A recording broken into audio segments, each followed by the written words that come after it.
बातमी कुणाल कामरा संदर्भात आहे। कुणाल कामराच्या याचिकेवर आज सुनावणी संपलेली आहे। कुणाल कामराची याचिकेद्वारे गुन्हा रद्द करण्याची मागणी होती। या प्रकरणी आता पुढील सुनावणी 16 एप्रिलला होणार आहे। उपमुख्यमंत्री एकनाथ शिंदे यांच्यावर विडंबनात्मक टिप्पणी केल्यामुळे काव्य रचल्यामुळे कुणाल कामरावर गुन्हा दाखल करण्यात आलेला आहे। खार पोलीस ठाण्यामध्ये चौकशी करता कामराला 4 वेळा समन्स सुद्धा बजावलेलं होतं, पण 4ही वेळेला कुणाल कामरा अनुपस्थित राहिला आहे। या सगळ्याविषयी अधिक माहिती घेऊया आपले प्रतिनिधी चेतन ननावरे यांच्याकडून। चेतन, काय अधिक माहिती या सगळ्या संदर्भात? कुणाल कामरानं जी याचिका केलेली होती, या याचिकेवरची आजची सुनावणी संपलेली आहे। पुढची सुनावणी 16 एप्रिलला आता होणार आहे।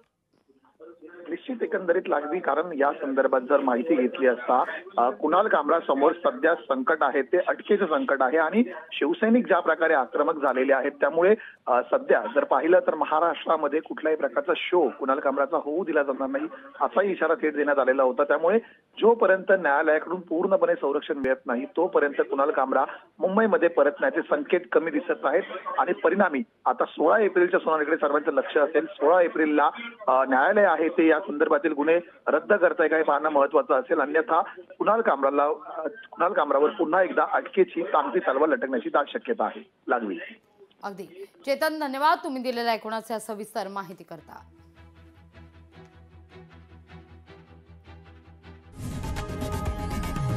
लोकशाही मराठी ऐका, पहा, जागरूक रहा।